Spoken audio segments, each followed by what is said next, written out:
بسم اللہ الرحمن الرحیم۔ السلام علیکم دوستو، میں فہیم عباس آپ سب کو خوش آمدید کہتا ہوں نیوز کیفے میں، اور امید کرتا ہوں کہ آپ سب خیریت سے ہیں اور آج کے دن کا ایک اچھا سا آغاز کر چکے ہیں، کیونکہ آج جمعۃ المبارک بھی ہے، تو جمعہ کی بھی تمام تر فضیلتیں آپ کو بہت بہت مبارک ہوں۔ اچھا، ویسے ہم سب لوگ اللہ تعالیٰ کی ذات کے ساتھ، ایک روحانیت کے ساتھ، اور ایک بڑا ایک خوبصورت سا رشتہ جو ہے ہمارا، اس کو مضبوط رکھنے کی کوشش کرتے ہیں۔ ہم کوشش کرتے ہیں کہ ہم پہ اللہ تعالیٰ کی رحمت رہے، ہم پہ اللہ تعالیٰ کی برکت رہے، اور جب اس کوشش میں رہتے ہیں ہم تو خاص طور پہ جب ایک ایسا پورا ایک مہینہ آنے والا ہو جب اللہ تعالیٰ کی رحمت اور برکت جس میں یقینی ہو، ٹھیک ہے، تو پھر اس مہینے کے لیے جب ہم یہ بھی شکر ادا کریں کہ یا اللہ تیرا شکر ہے تو نے ہمیں موقع دیا ہے کہ ہم اس مہینے کو گزار سکیں، تو اس رحمت اور برکت والے مہینے کا اگر پورا سال ہم انتظار کرتے ہیں واقعی، تو انتظار کرنے کے لیے ہمیں جب وہ مہینہ آتا ہے تو کوئی ایک اس کا استقبال بھی ہونا چاہیے۔ کسی اگر مہمان کا بھی اگر ہم انتظار کر رہے ہوتے ہیں تو اس کے لیے بڑے ایکسائٹڈ ہوتے ہیں ہم کہ جناب وہ دیکھیں وہ مہمان آ رہا ہے، وہ ایسا ہوگا ویسا ہوگا، تو اس کا جو ویلکم ہوتا ہے نا وہ بڑا معنی رکھتا ہے۔ تو ہم آج اپنے پروگرام میں، خاص پروگرام کو دو حصوں میں ہم نے تقسیم کیا ہے۔ پروگرام کے پہلے حصے میں ہم استقبال رمضان کے حوالے سے بات کریں گے، اور میرے ساتھ جو اسلامک اسکالر جو میرے مہمان موجود ہیں، شیخ زبیر عباسی صاحب، ہم آپ کو خوش آمدید کہتے ہیں۔ السلام علیکم، کیسے ہیں آپ؟ الحمدللہ جی، آپ کی دعا۔ اچھا صاحب، رمضان کے استقبال کے حوالے سے جو آج کا ہمارا جو خاص موضوع ہے، اس کے حوالے سے کیا کہیں گے آپ؟ الحمدللہ وحدہ والصلاة والسلام علی من لا نبی بعد۔ قال اللہ تعالی فی القرآن المجید والفرقان الحمید، اعوذ باللہ السمیع العلیم من الشیطان الرجیم، یا ایہا الذین آمنوا کتب علیکم الصیام کما کتب علی الذین من قبلکم لعلکم تتقون۔ وقال النبی صلی اللہ علیہ وسلم من صام رمضان ایمانا واحتسابا غفر له ما تقدم من ذنبه، او کما قال علیہ الصلاة والسلام۔ رب اشرح لي صدري ويسر لي امري واحلل عقدة من لساني يفقهوا قولي، سبحانك لا علم لنا الا ما علمتنا انك انت العليم الحكيم۔ محترم فہیم صاحب، آپ کا بہت شکر گزار ہوں کہ آپ نے رمضان المبارک کی مناسبت سے اس پروگرام کو آپ نے ارینج کیا، اور واقعی آپ نے بالکل درست فرمایا کہ جب کوئی مہمان ہمارا آ رہا ہوتا ہے تو ہم پہلے سے اس کو ویلکم کرنے کی، اس کا استقبال کرنے کی تیاری کرتے ہیں۔ تو یہ جو ماہ ہے رمضان المبارک، یہ تمام مہینوں میں سب سے افضل ترین مہینہ ہے، اور اس کو استقبال کرنے کے لیے، اس کا ویلکم کرنے کے لیے بھی یقیناً پہلے سے اس کا معاملہ ہونا چاہیے۔ اور یہی ہم اپنے اسلاف سلف و صالحین کے اندر دیکھتے ہیں کہ ہمارے جو اسلاف تھے، ہمارے جو بڑے تھے، ہمارے جو سلف تھے، وہ رمضان المبارک کے آنے سے 6 ماہ پہلے رمضان کی تیاری شروع کر دیتے تھے۔ اچھا، ہم تو عموماً دیکھتے ہیں کہ ہمارے ہاں جناب عالی یہ شعبان کا جب چاند نظر آتا ہے تو ہمیں رمضان کی تھوڑی یاد ستاتی ہے اور رمضان کی طرف ہمارا کچھ رجحان بنتا ہے۔ جی ہاں، لیکن ہمارے جو اکابرین بزرگ سلف صالحین تھے، ان کے معمولات ایسے معلوم ہوتے ہیں کہ وہ 6 ماہ پہلے سے رمضان کی تیاری کرتے تھے، اور پھر رمضان المبارک کا مہینہ پوری عبادت کے اندر قرآن کے ساتھ، راتوں کے قیام کے ساتھ وہ گزارا کرتے تھے، اور اس کے بعد 6 ماہ تک وہ اس مہینے رمضان میں جو انہوں نے قربانیاں دیں، جو انہوں نے صیام کیا، جو انہوں نے قیام کیا، جو انہوں نے تلاوت کی، اس کی قبولیت کی اللہ رب العالمین سے 6 ماہ تک دعا کیا کرتے تھے۔ اس طرح انہوں نے 2 حصوں میں اپنے سال کو تقسیم کیا تھا۔ 6 ماہ وہ رمضان کی تیاری کرتے اور 6 ماہ اس رمضان کی ہوئی عبادتوں کو قبول کرنے کی اللہ سے دعا کیا کرتے۔ تو یہ ان کا ایک طریقہ تھا، اور اسی طریقے سے الحمدللہ ہمارا معاشرہ بھی، چونکہ الحمدللہ اللہ کے فضل و کرم سے مسلم کنٹری ہے، تو یہاں پر بھی ہم دیکھتے ہیں جگہ جگہ لوگ اپنی کوششوں کے مطابق ہر کوئی استقبال رمضان کے پروگرامات منعقد کر رہا ہے، جیسے کہ آپ نے بھی ٹی وی کے اوپر بھی پروگرام کیا، اسی طرح دیگر چینلز بھی اس پروگرام کو کر رہے ہیں استقبال رمضان کی، اسی طرح دیگر تنظیمیں، دیگر جماعتیں، دیگر افراد، چھوٹے طبقے، بڑے طبقے، سب رمضان کو ویلکم کرنے کے لیے تیاری کر رہے ہیں۔ اب ہم نے دیکھنا اور سوچنا یہ ہے کہ جو آنے والا اتنا بڑا مہینہ ہے، اس میں ہم نے کرنا کیا ہے، اس کی تھوڑی سی تیاری، اس کی تھوڑی سی فکر، اس کی تھوڑی سی پلاننگ ابھی سے کرنی ہے۔ بالکل صحیح، کیونکہ رمضان وہ مہینہ ہے کہ جس کے بارے میں اللہ کے نبی صلی اللہ علیہ وسلم نے فرمایا اذا دخل رمضان فتحت ابواب الجنہ جب رمضان شروع ہوتا ہے تو جنت کے دروازوں کو کھول دیا جاتا ہے، وغلقت ابواب جہنم، اور جہنم کو اللہ رب العالمین دروازوں کو بند کر دیتا ہے، وسلسلت الشیاطین، اور شیاطین کو اللہ رب العالمین جکڑ دیتا ہے۔ یہ رمضان کے اندر اللہ رب العالمین مومنین کے اوپر، مسلمانوں کے اوپر اپنی رحمت کا نزول کرتا ہے۔ جنتوں کو دروازوں کو کھول دیا تاکہ نیکیاں کرنا آسان ہو جائے، اسی طرح سے جہنم کے دروازوں کو بند کر دیا گیا، سرکش شیاطین کو جکڑ دیا گیا تاکہ اس موسم رمضان کی جو بہاریں ہیں وہ سب مل کر سمیٹ لیں۔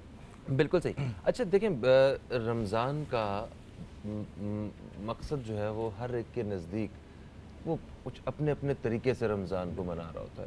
جیسے کچھ لوگ ہیں ان کے لیے صرف کھانا نہ کھانا یہی رمضان ہے، وہ اس چیز سے ابھی بھی بہت سارے لوگ وہ صرف اس بات سے انتظار کر رہے ہوں گے کہ ٹھیک ہے رمضان آ رہا ہے نا، پھر ڈائٹنگ ہو جائے گی، وہ ذرا کھانا وانا کم کھائیں گے، ہمارا جو وزن کے مسئلے ہیں وہ ٹھیک ہو جائیں گے۔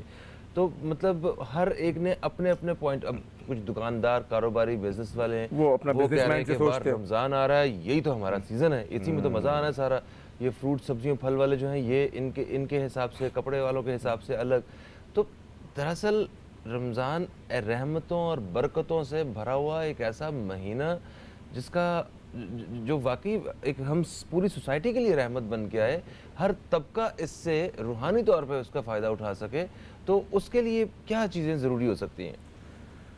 دیکھیں، رمضان کے جو مقصد کی آپ بات کر رہے ہیں تو یہ مقصد تو اللہ رب العالمین نے خود قرآن کے اندر بیان کیا ہے۔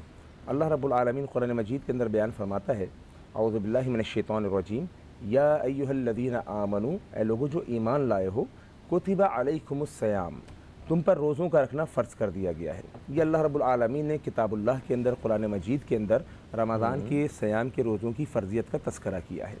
اچھا، کام چونکہ مشکل تھا کہ اتنی لمبی بھوک اور پیاس کو برداشت کرنا، خاص کر کے ابھی جو گرمیوں کے روزے ہمارے چل رہے ہیں، تو ہمیں ایسا محسوس ہوتا ہے شاید یہ کوئی بڑی مشقت کا کام ہے۔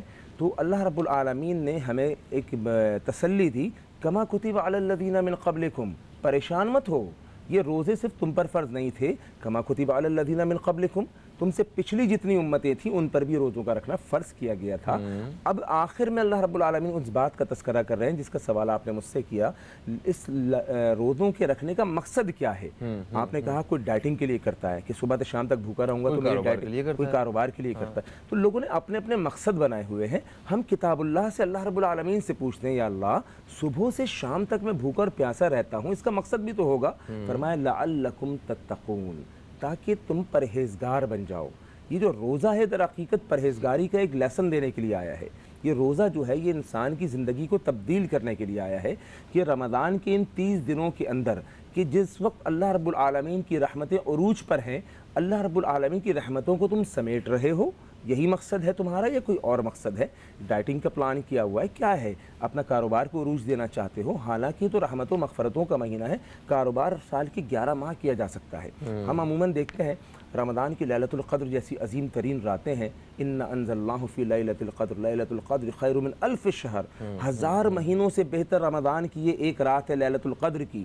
لیکن آپ دیکھیے جتنا رمضان ہم آگے لے کر جاتے ہیں، شروع کے دن 10 دن بازار بند ہوتے ہیں کہ تراویح پڑھنی ہے، لیکن اس کے بعد پھر مارکیٹوں کی رونق بڑھنا شروع ہو جاتی ہے۔ حالانکہ رمضان کے 30 دنوں میں ہونا کیا چاہیے تھا کہ مساجد کی رونقیں بڑھتی ہیں، حالانکہ بڑھتی ہیں الحمدللہ، میں خوش ہوتا ہوں کہ عام دنوں کے بنسبت رمضان کے اندر مساجد میں رونقیں بڑھتی ہیں۔ لیکن وہ جو شب قدر کی راتیں ہیں جن میں ہم نے رات تلاش کرنی ہے اپنی بخشش کے لیے، جو ہزار مہینوں سے بہتر ہے، وہ ہم کہاں گزار رہے ہیں؟ وہ ہماری خواتین بھی، ہمارے مرد بھی اور ہم خود بھی بازاروں کے اندر گھوم کے اس طاق رات کو ہم برباد کر رہے ہیں۔ تو اللہ رب العالمین نے جو روزوں کا مقصد بیان کیا کہ میری اور آپ کی اگر زندگی تبدیل ہو گئی تو پھر اس کے انعامات اللہ رب العالمین نے بہت رکھے ہوئے ہیں۔ بالکل صحیح ہے۔ اچھا پتہ ہے ضرور یہاں پہ ہمیں نا اندازہ بھی نہیں ہے، ہم ان نعمتوں کا شکر بھی نہیں ادا کر پاتے۔ میرے ایک دوست انڈیا میں ہوتے تھے، اللہ بخشے انہیں، وہ ان کا انتقال ہو گیا 2 سال پہلے، وسیم صابر۔ تو اچھا انہوں نے مجھے اس دن بڑی حسرت سے، مسلمان تھے تو بڑی حسرت سے انہوں نے ایک بات کی، کہتے کیا پاکستان میں ہر گلی کے کونے پہ مسجد ہے؟ میں نے کہا ہاں یار، تو پھر بھی اس میں لوگ نماز نہیں پڑھنے جاتے؟ تو ہم تو آدھا تک گھنٹہ پیدل چل کے وقت نکال کے ہم لوگ خود شوق سے نماز پڑھتے ہیں. اچھا انہیں اس چیز کی قدر ہے. ایک اور اسی طرح ایک صاحب آئے میرے پاس, پچھلے سال کی بات ہے, رمضان میں, اور وہ ساؤتھ افریقن ہے, مسلمان ہے, ساؤتھ افریقن ہے, اور پھر وہ انگلینڈ میں رہتے رہے. اچھا وہ یہاں پہ آئے رمضان میں خاص طور پہ, اور وہ اس قدر خوش, مطلب کہتے ہیں میں نے زندگی میں پہلی دفعہ کسی ایسے ملک میں گیا ہوں جہاں رمضان باقاعدہ ایک ایک جگہ پہ, ہر جگہ پہ اس کا جو ہے وہ ایک تذکرہ ہے, اور ایک ماحول بنا ہوا ہے پورا ایک اس دینی, جہاں ایک اسلامی ایک معاشرہ ہونا چاہیے, ایک ایسی جگہ جہاں مسلمانوں کی تعداد ہو اور یہ سارا کچھ ہو. تو میرا خیال ہے ہمیں قدر کرنے کی ضرورت ہے, پھر اس حساب سے اس کی کرنے. ہم نے ایک وقفہ لے لیں, ایک وقفہ لے رہے ہیں ہم لوگ, وقفے سے واپس آتے ہیں تو ہم اسی حوالے سے بات کریں گے. آپ دوست بھی سوال کر سکتے ہیں, کوئی سوال پوچھنا ہو آپ کو, نمبر اسکرین پہ چلتے رہیں گے. ایک وقفے کے بعد آپ سے دوبارہ ملاقات ہوتی ہے.